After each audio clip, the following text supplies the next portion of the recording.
Hey guys, hope you're doing well out there. Dr. Mark Costas here with my partner and friend, black belt coach, Alistair McDonald. How you doing today, Alistair?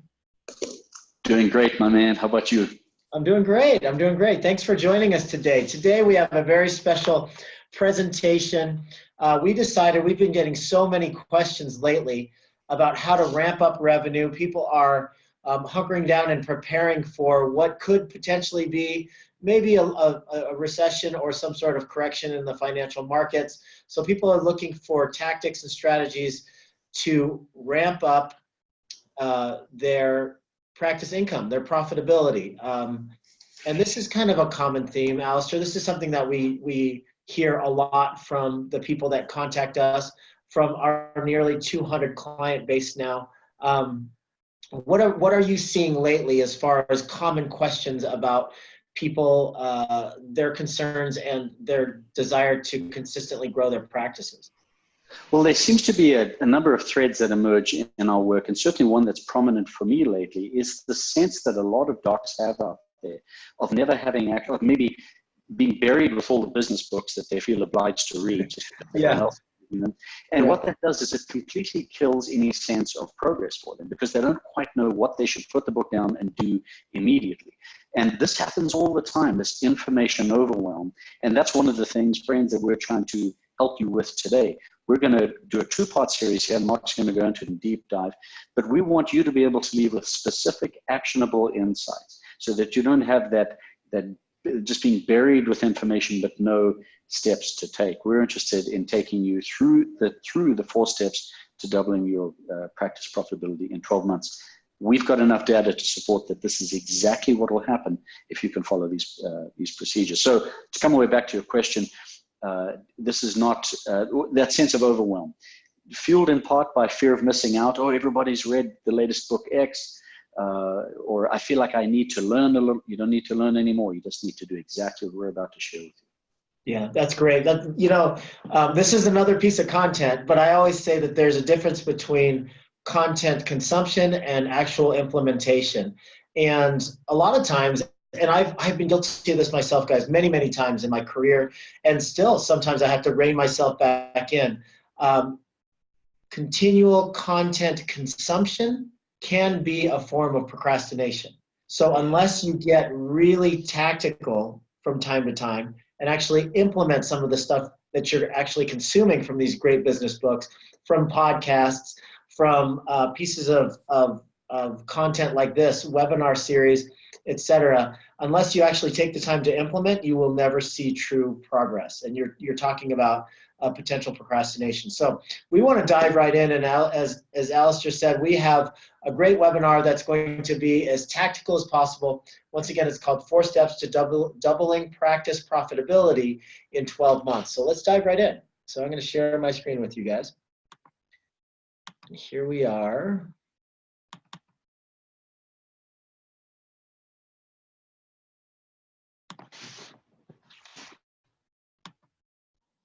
So we will get to the first 2 steps of doubling practice profitability. This will be a 2-part webinar series.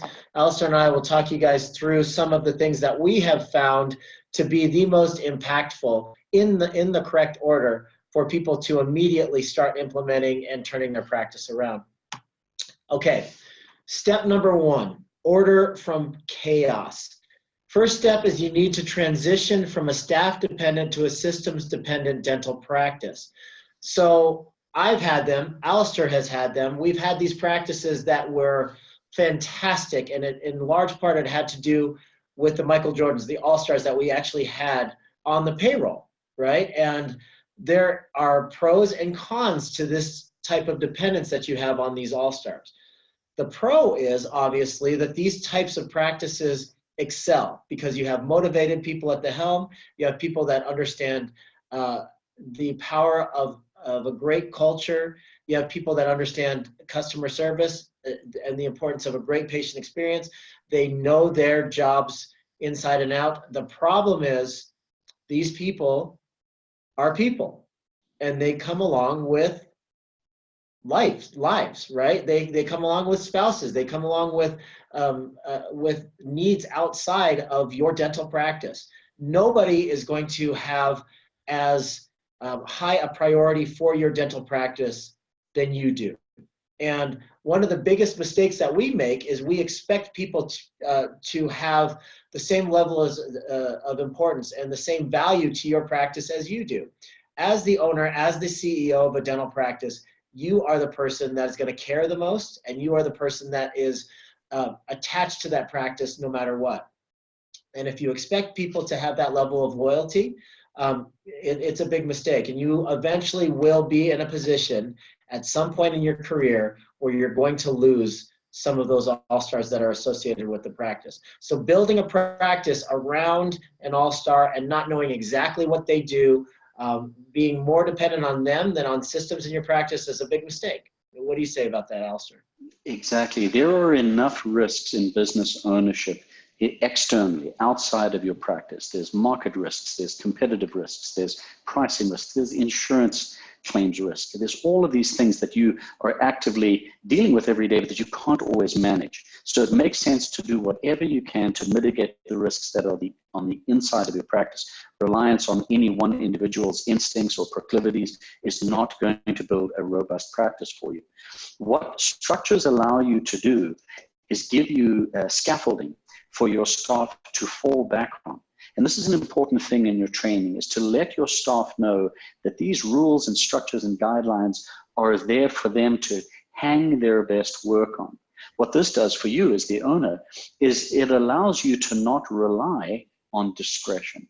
Because when an individual, and I'm experiencing this myself, I have a wonderful practice manager, and her instinct is to use discretion too much. Now, the beauty is that her discretion is great, but it is not something that I can rely on because it's whimsical. Yeah. There'll be days where she shows up tired and her discretion is not quite as good.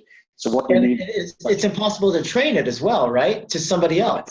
Yeah, exactly. There are people that are natural leaders. There are people that will, see an accident and go running into the fire, and there are people that will stand there and film it. There are people that will run the other way. So how is it that we can get this chaos of your practice and try to bring order to it internally as quickly as possible? This is step number one, the bedrock principle. And before I click on, I just want to make sure that I express this disclaimer, and that is, a lot of people say, systemization, checklists, turns people off because they don't want to turn their office into a McDonald's. They don't want to turn their office into a bunch of robots that are just checking things off the list all day. This actually, creating a systemized dental practice, a systems-dependent dental practice, actually is free. It actually gives people the liberty to expand their role within the dental practice. And if you do this correctly, they will have authorship in creating these systems. These systems don't have to be hard and fast. They can always be fluid. They can always be improved. But to be able to rely on some sort of framework, like Alistair alluded to, so important. That's so right on. And I've got to just share a personal anecdote. I'm somebody that hates structure myself. I don't like taking instructions. I've been working for myself since I was 18. I don't even like being told what to do by myself. What I need, and for the longest time, I felt that I wanted spontaneity. I kind of threw away a calendar, threw away a schedule, until I realized that without structure, it's just spontaneity is just a very highfalutin term for chaos. And we want to avoid that. Your staff, the creativity that you're trying to, in that argument, support, can only blossom out of order, not out of chaos. Absolutely. Okay, so in order to create a business that can successfully run without your constant presence, the owner must understand the principles of entrepreneurship, management, and leadership. Okay? A system defined is a set of detailed methods, procedures, and routines created to carry out a specific activity, perform a duty, or solve a problem. Let's go back to the last point here. Entrepreneurship, management, and leadership. Entrepreneurship is the understanding, the general understanding of a business, how your business runs. Now, business ownership and practice management is two different things. Business ownership means that you understand the way that a dollar flows through your practice and exactly what happens to that dollar and exactly who it touches and how it flows to the practice and how much of that dollar gets spit out on the other side after it moves through the mechanism. Management is how we work with people, how we manage the systems that we create within the dental practice. And leadership is your ability to hold your team accountable and to get them to participate in the systems, to help author the systems, and to help with the continual growth and improvement of your practice. Okay. So this is basically the blueprint of what we take every single one of our member clients through when they start with us. I know it looks like a lot, but this is the foundational principles of what we teach at the Dental Success Institute. We start with foundational principles. How do you develop your mission, your vision, and your core values? Your core values is the heart of your dental practice, and it is how exactly we hire. It is exactly how we hold people accountable. It is exactly how we set our benchmarks within the dental practice. We lean heavily on these foundational principles. Next is the operational systemization. And as you see in this picture, it runs through the core values. So every system that we create has the core values in mind. How do we treat one another within the dental practice? How do we treat our patients? And how do we want to be regarded within the community? Everything that we do, every system that we create, every bit of management that happens in the dental practice takes place with the core values in mind. We have the foundational principles, protocol sheets, accountability agreements, organizational charts. We will go through each of these in a little bit more detail. Of course, the lifetime patient experience is so important. Scripts, templates, how we recognize our patients, how they feel at every touch point within the care process, from the first time they call on the telephone to every single transition, how they are treated at every single transition, how they are introduced to the doctor. All of that needs to be completely intentional, scripted, and needs to be templated within our operations manual. Next, we have new patient acquisition. How do we track the return on investment and the performance of each of our external marketing media and our external marketing campaigns? Internal marketing versus external marketing. Are you tracking? Do you know exactly how every single patient comes into your office? Do you know exactly how much it costs to acquire that patient? Next, we have human resources. How do you recruit the best people to join your team? How are they screened? How are they onboarded? And then, unfortunately, sometimes they're not a good core value fit. They're not a good culture fit. How do you fire them effectively and without too much bloodshed? And then finally, some people consider this the most important thing. And when we're talking about profit, this is probably what a lot of you guys are going to want to talk about. And we'll talk about this more in this training, and that is overhead and cash flow control. Do you understand what the KPIs of your practice are, the key performance indicators? Do you know how to analyze profitability? Do you know how to look at the historical analysis of your practice and compare it to present day and how to adjust accordingly? How about debt? When do you aggressively pay off debt? When do you add money to your slush funds and to your emergency accounts? And then benchmarking and growth. Alistair, you and I, every single day, we work through this blueprint. We're always doing assessments with our clients / members, and they always know where they are in any step of the pillars of this blueprint. That's right. And on the surface, this can seem overwhelming, but what we're basically showing you is the 10,000-foot view.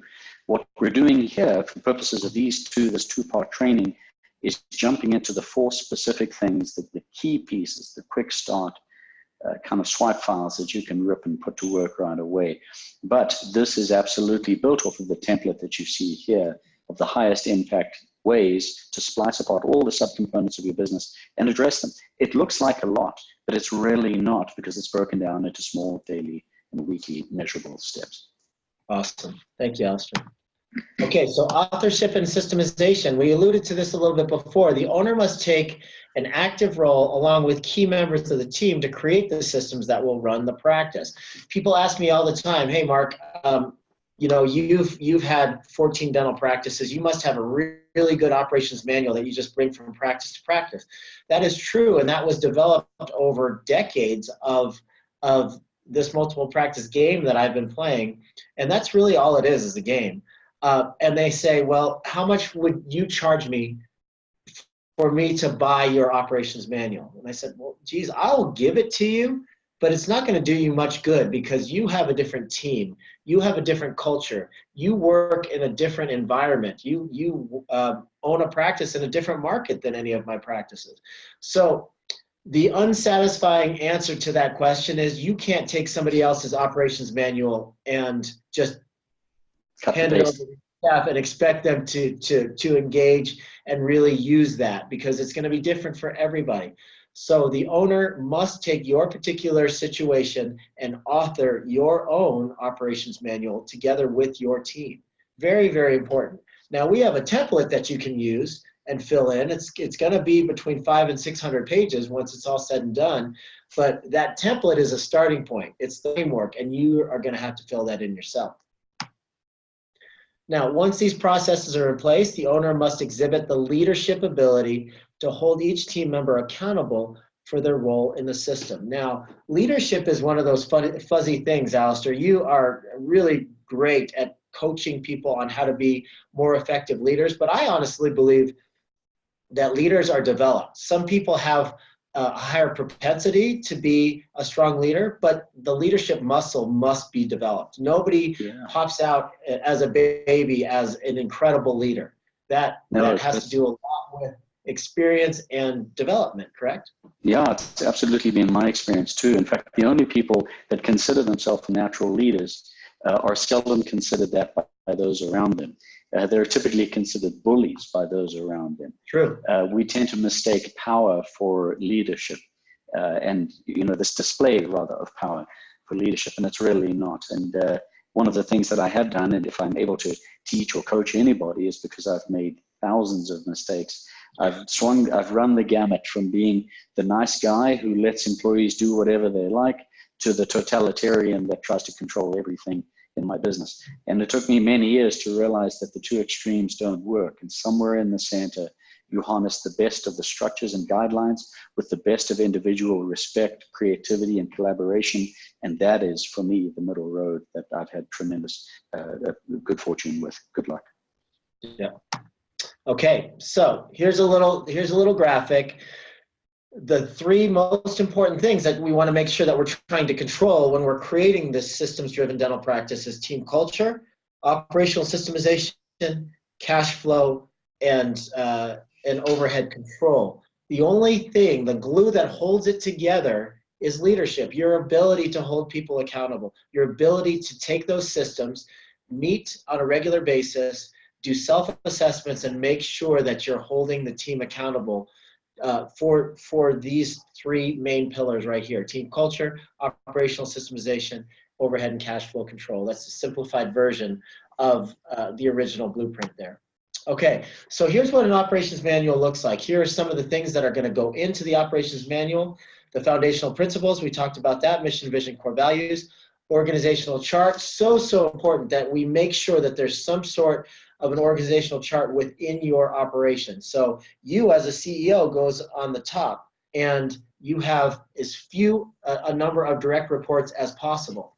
I remember back when I had my first 6 practices, that was one of the big mistakes that I made, and one of the reasons that I had a near nervous breakdown is because everybody, all 50 people that were working for me at the time, had direct access to me. So if they wanted a day off, if they were arguing with somebody on the team, if there's any small detail that they needed to discuss with a supervisor, everybody came directly to me. Everybody was my direct report. So me, as a person that was also a full-time clinician, was also fielding problems from, our 50 employees all at once. And it really led to a bottleneck in the business, and I was the bottleneck. And it led to low morale, and it led to inefficiencies all over the place in my 6 practices. Next, we have protocol sheets. We're going to write down exactly what each person in every position does from hour to hour within your practice. We talk about these time journals where people actually write down exactly what they're doing from hour to hour throughout the day. So we figure out exactly if there's any overlap in the positions, and we want to fine tune and make the most efficient use of everybody's time. So that's what a protocol sheet is. basically a series of checklists. Accountability agreements, we'll talk a lot about those. That is basically a contract that says I will, to the best of my ability, do everything that is on all of my protocol sheets. Sometimes it's 2 or 3 or 5 protocol sheets that people are responsible for getting throughout the day. They sign that in addition to the core values being on there, and they're agreeing to the core values and that they will, to the best of their ability, complete these protocol sheets every single day. We have meeting cadence and agendas. How often are you meeting? What happens at those meetings? How do you keep those meetings on track? How do you hold people accountable? We have actual laminated pictures in the operations manual that show exactly what each drawer should look like on the inside, what the supply room should look like, what the break room should look like at any given time, what the bathroom should look like, what the hallway should look like, what the reception area should look like. So those pictures are taken when each of those areas is in pristine condition, and that's what we strive for throughout the day, to check in to make sure that we're living up to those standards in the common area. Team review templates. We have a very specific way that we review people, and a cadence to that as well. Everybody on in our teams, we recommend for our clients and for my offices, gets a performance review every single month.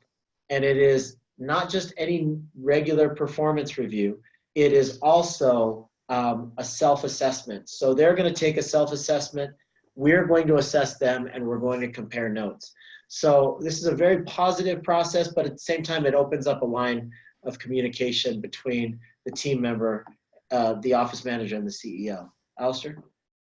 Breaking these down into chunks, again, it can look overwhelming as a list, but when you realize that once you do protocol sheets for your team, that's a huge piece of the structure. Same with accountability agreements. The truth is, this is really what your employees were looking for. What this does, when you hire somebody and you're saying, okay, you work for me for X number of dollars per hour, and they will be an assistant, or they will be a hygienist, or this is exactly what we're telling them the whole time, is this is what success looks like. And you're actually serving them. You are serving them with a support structure that makes their day easier, whether it's the pictures, the videos, or anything else.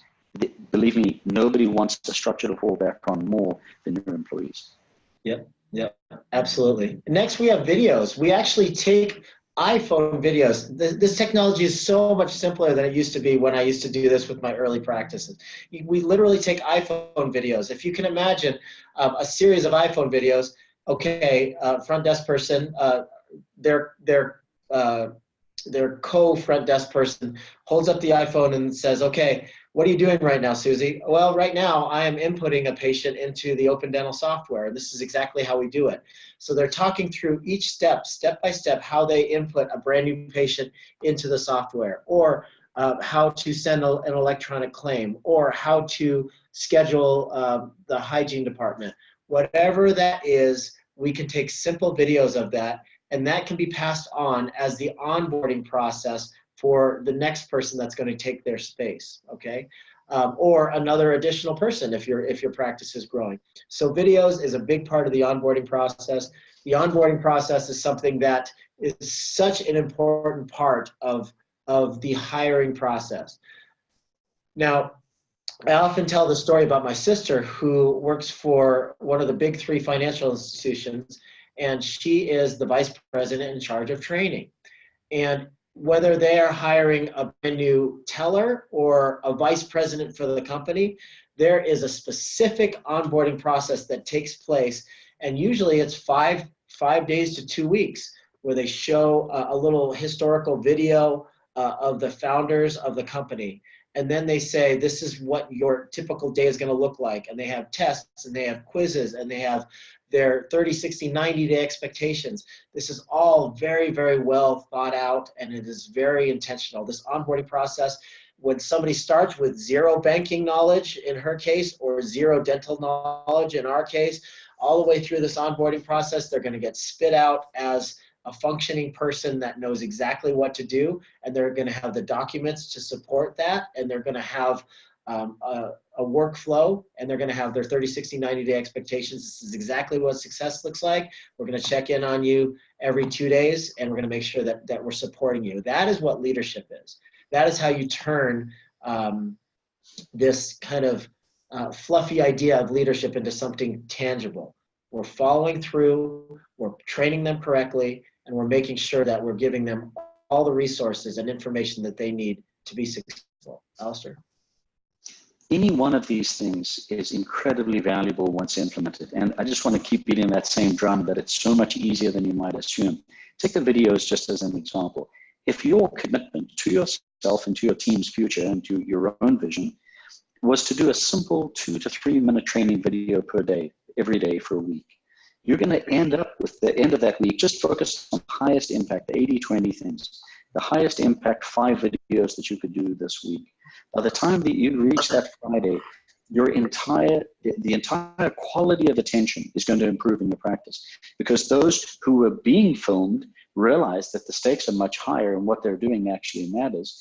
And those that are filming it or watching it will also be reminded that every little piece counts. And you'll end up building on your archive of trainings and videos, which always makes the onboarding process that much easier. Fall back on, again, for team performance reviews. Hey, look, it looks like you're tripping up at this section.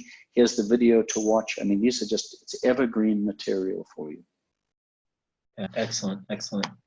Okay, so we've talked about it several times. Alistair is beating this drum. It looks super complex, and it is complex, but if you break it down into bite-sized chunks, it's totally implementable. We've watched it happen hundreds of times over and over again with the people that we have the privilege to work with every single day within their dental practices. But if you guys want some really, really tactical things that you can walk away from in this video, I'm going to give you guys the Systemization Jumpstart. The Systemization Jumpstart are 3 really quick systems that you can implement into your practice immediately, tomorrow morning, today, if you guys are going back to your practice today. Implement these 3 systems, and it will be a little bit of a gentle nudge to get your team used to systemization, used to getting things a little bit out of their head and onto a piece of paper. And it'll be kind of an easy transition into creating this systems-dependent dental practice and out of a staff-dependent dental practice. Okay, so the first one is the end-of-day protocol. We'll speak a little bit more about that in a second. The next one is the Office Manager AM protocol. And then the third one in my Systemization Jumpstart is the downtime protocol, okay? If you implement these 3 systems, you guys are going to see a noticeable difference in the efficiency and flow of your dental practice. Okay, so the first one is the back office end of day, or the end of day protocol.